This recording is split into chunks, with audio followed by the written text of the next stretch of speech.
The messy middle, finding your way through the hardest and most crucial part of any bold venture by Scott Belsky. Starting is exciting, finishing is exhilarating. But the middle? That's where most people quit. The messy middle is where the real battle happens, where doubt creeps in, momentum stalls, and exhaustion threatens to break you. Scott Belsky doesn't glorify the beginning or end of success.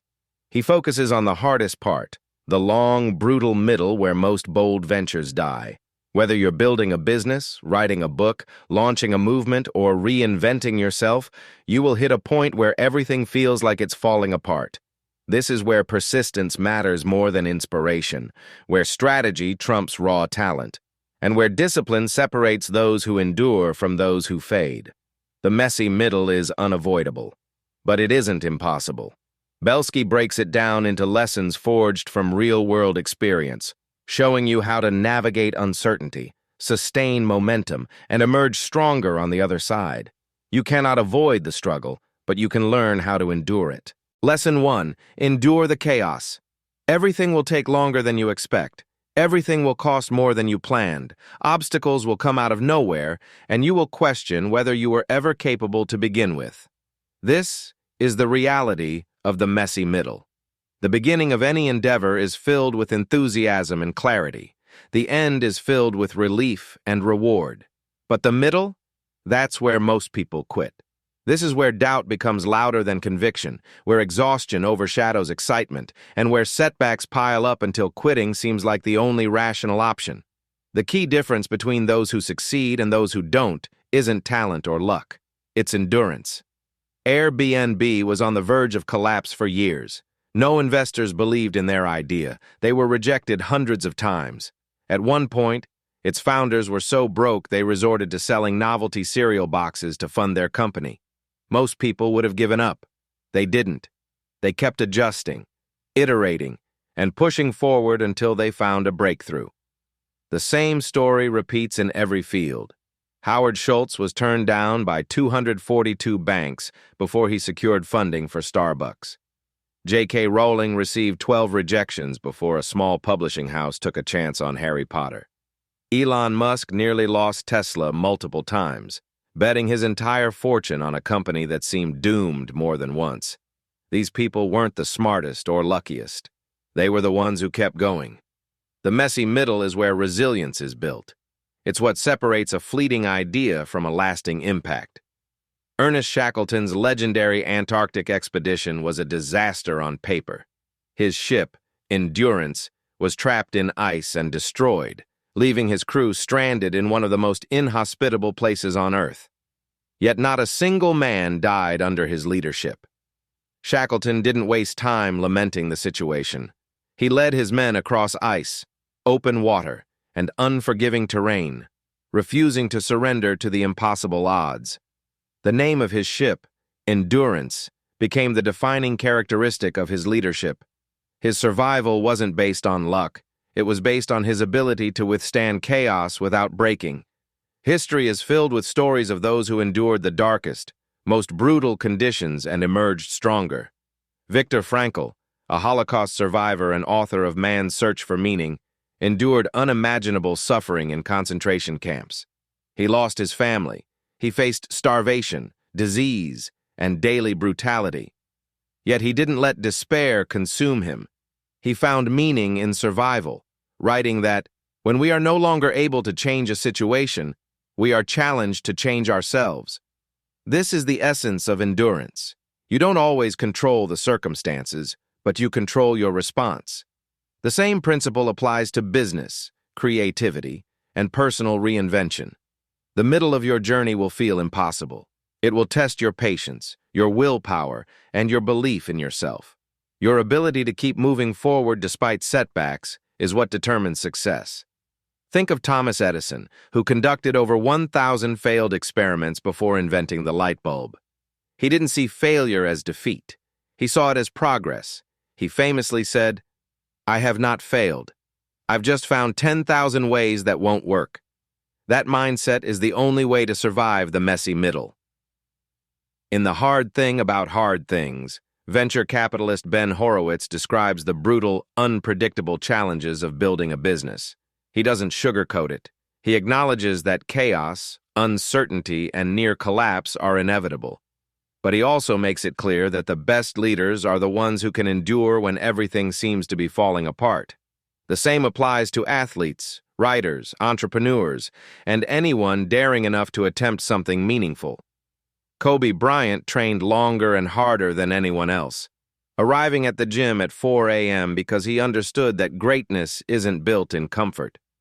Michelangelo spent 4 years painting the Sistine Chapel, enduring unbearable conditions, because he knew that artistic mastery required suffering. The people who succeed aren't the ones who had an easy path. They are the ones who kept pushing through when everything around them told them to stop. Your journey won't be easy, but your ability to withstand chaos will determine whether you make it to the other side. The storm will come. The roadblocks will appear. The doubt will whisper in your ear. You must decide whether you will let it break you or whether you will push through. Nothing worthwhile is achieved without endurance. You don't have to be the smartest, the strongest, or the most talented. You just have to refuse to quit. The middle is messy, it's painful, it's exhausting, but it's also where transformation happens. Endure, and you will find yourself on the other side, stronger, sharper, and unbreakable. Lesson 2.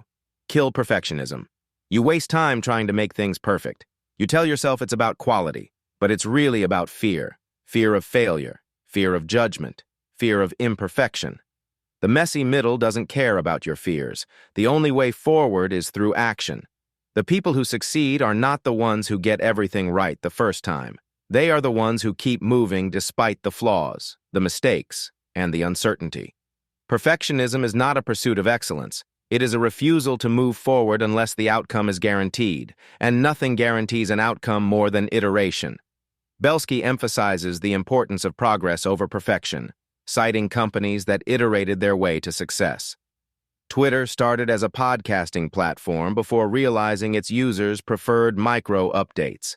Slack began as a failed gaming company before discovering its chat tool was more valuable than the game itself. Had either company fixated on perfection, they would have never pivoted, adapted, or thrived. Netflix didn't start as a streaming giant. It was a DVD rental service, constantly adjusting and refining its model. Amazon started as an online bookstore.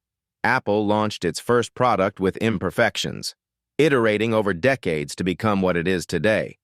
These companies didn't succeed because they got it right the first time. They succeeded because they acted before they had it all figured out.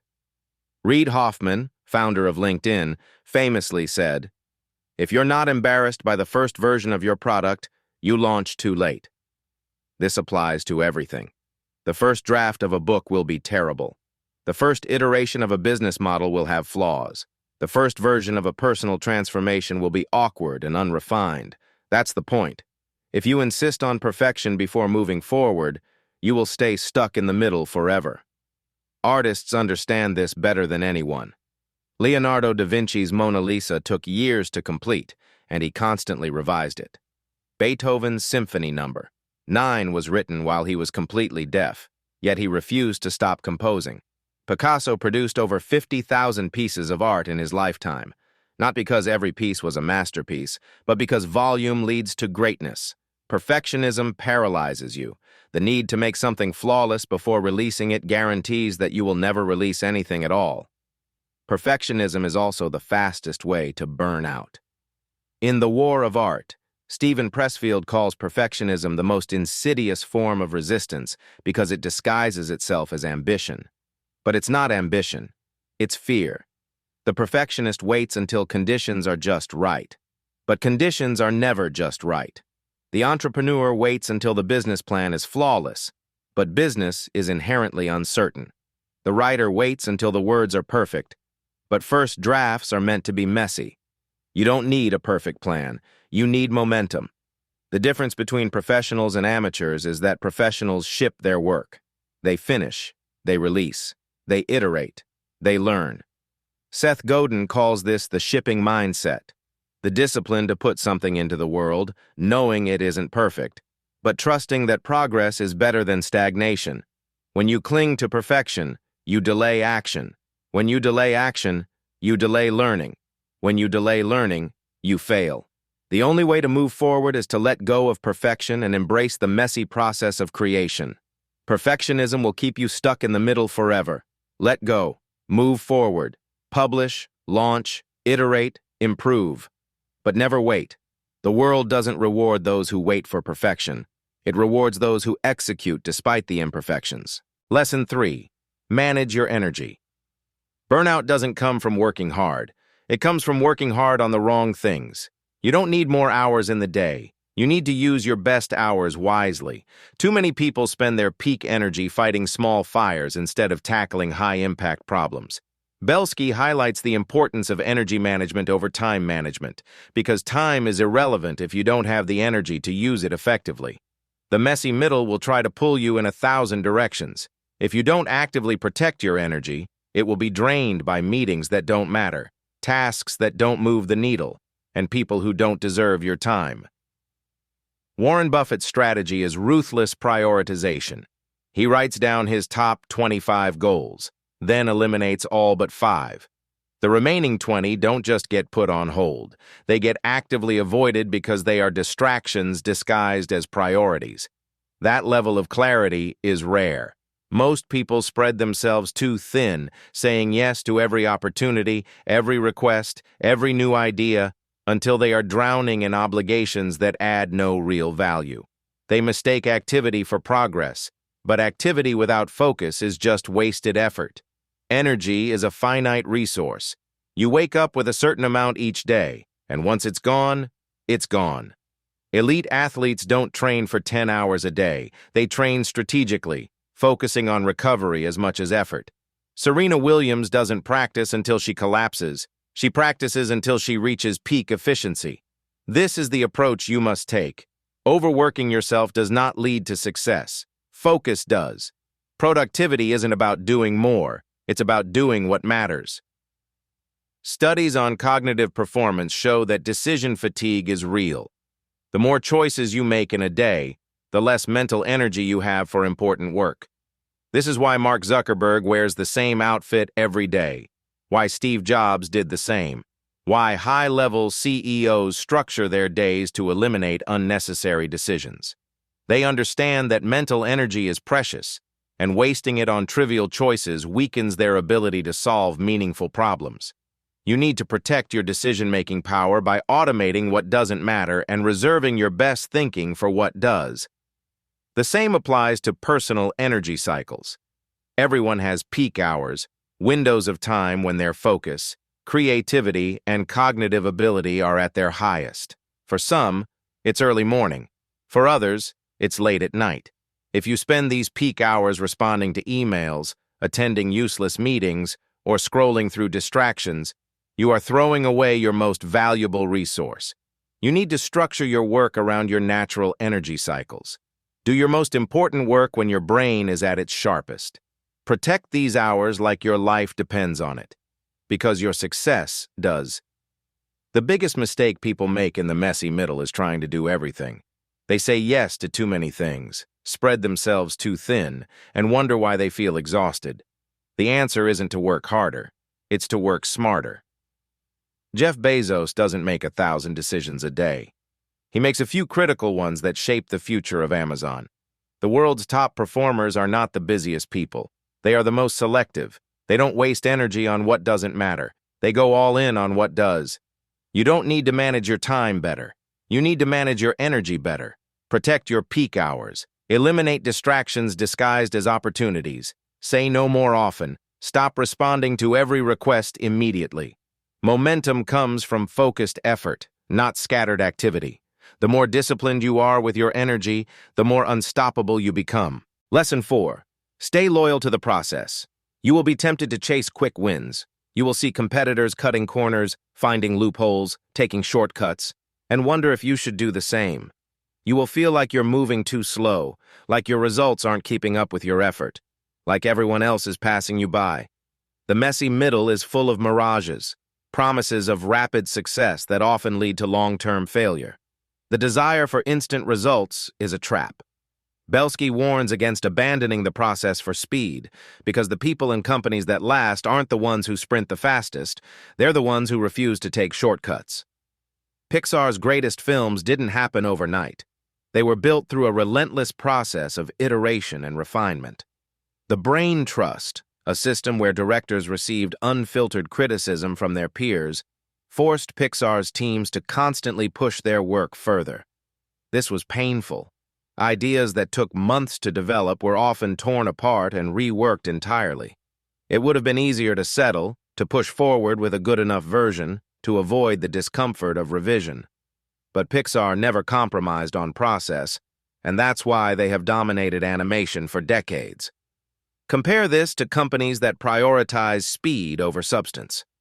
Facebook's obsession with growth at all costs led to data privacy scandals that eroded user trust. Wells Fargo pushed its employees to hit unrealistic sales quotas, leading to widespread fraud and a reputational collapse. These companies didn't fail because they lacked resources or intelligence. They failed because they prioritized short-term wins over long-term sustainability. When you chase shortcuts, you eventually pay the price. History is filled with cautionary tales of those who abandoned process in pursuit of speed. The construction of the Titanic was rushed to meet deadlines, resulting in fatal design flaws. The Challenger disaster occurred because NASA ignored warnings about defective O-rings, prioritizing launch schedules over safety. In both cases, process was sacrificed for speed, and the consequences were irreversible. Success in any field requires patience, discipline, and an unshakable commitment to process. The best athletes don't skip practice for game day glory. Kobe Bryant was known for arriving at the gym at 4 a.m., long before his teammates. He understood that championships weren't won in the spotlight. They were built in the shadows through relentless practice. The best writers don't publish their first draft. Hemingway rewrote the last page of A Farewell to Arms 39 times until he was satisfied. The best investors don't chase hype stocks. Warren Buffett built his fortune by following a methodical, disciplined approach to investing. The messy middle will test your patience. It will make you want to cut corners just to see faster progress. But the greatest rewards belong to those who resist the temptation. You must stay committed to doing things the right way, even when it feels slow, even when no one is watching, even when others seem to be moving faster. Process will outlast speed. Discipline will outlast hype, and when the dust settles, only those who stayed loyal to the process will still be standing. Lesson 5. Adapt relentlessly. What worked yesterday won't work tomorrow. The messy middle is full of unexpected shifts, and if you refuse to adapt, you will be left behind. No industry, no career, no idea is immune to change. The strategies that led you to success at the start will not be enough to sustain you.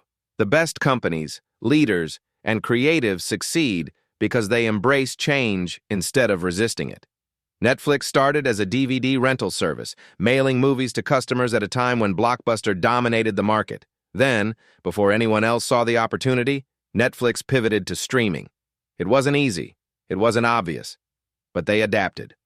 Blockbuster, on the other hand, had multiple chances to buy Netflix and dismissed the idea of streaming as a passing trend.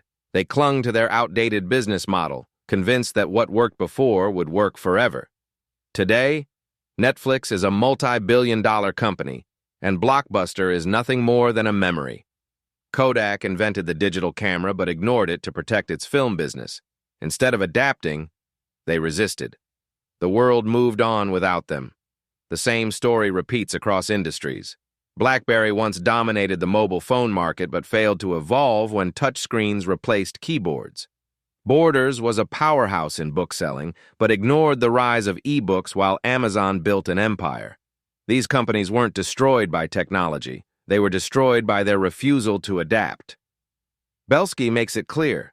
Adaptation isn't a one-time decision. It's a mindset. It's a willingness to unlearn what worked before and reimagine what's possible. The messy middle demands constant learning, rethinking, and reinvention. It's not just about surviving external disruptions. It's about disrupting yourself before the world forces you to. Look at athletes who extend their careers by adapting their game. Michael Jordan, once known for his explosive athleticism, redefined his style as he aged, mastering the mid-range fadeaway and extending his dominance. LeBron James evolved from a raw talent into a strategic player, adjusting his approach with every stage of his career. The greatest competitors don't rely on what made them great in the past. They reinvent themselves to stay ahead. The same applies to personal growth. You cannot cling to old strategies that no longer serve you. If the way you work, think, or lead isn't producing results, change it. If your habits, mindset, or skills are no longer pushing you forward, evolve them. Complacency is the enemy of progress. Adaptation is the key to survival. The messy middle will challenge everything you know. It will force you to rethink your approach, question your assumptions, and pivot when necessary. Those who resist change will fall behind. Those who embrace it will redefine the game. If you aren't evolving, you're already falling behind. Conclusion: the messy middle is where most people fail, but it's also where the most important growth happens. The beginning of a journey is filled with excitement, and the end brings the reward, but it's the long, uncertain grind in between that determines your success. You must endure chaos, kill perfectionism, manage your energy, stay loyal to the process, and adapt relentlessly. These lessons apply whether you're building a company, creating art, or fighting to become the best version of yourself. The difference between those who quit and those who succeed isn't talent or resources, it's persistence through the struggle. You will face doubt. You will want to give up. You will hit roadblocks you never expected. The only way through is forward. The messy middle isn't the place where dreams die, it's the place where greatness is forged. Read Belsky's full book to understand every nuance of navigating this brutal yet transformative stage. The end.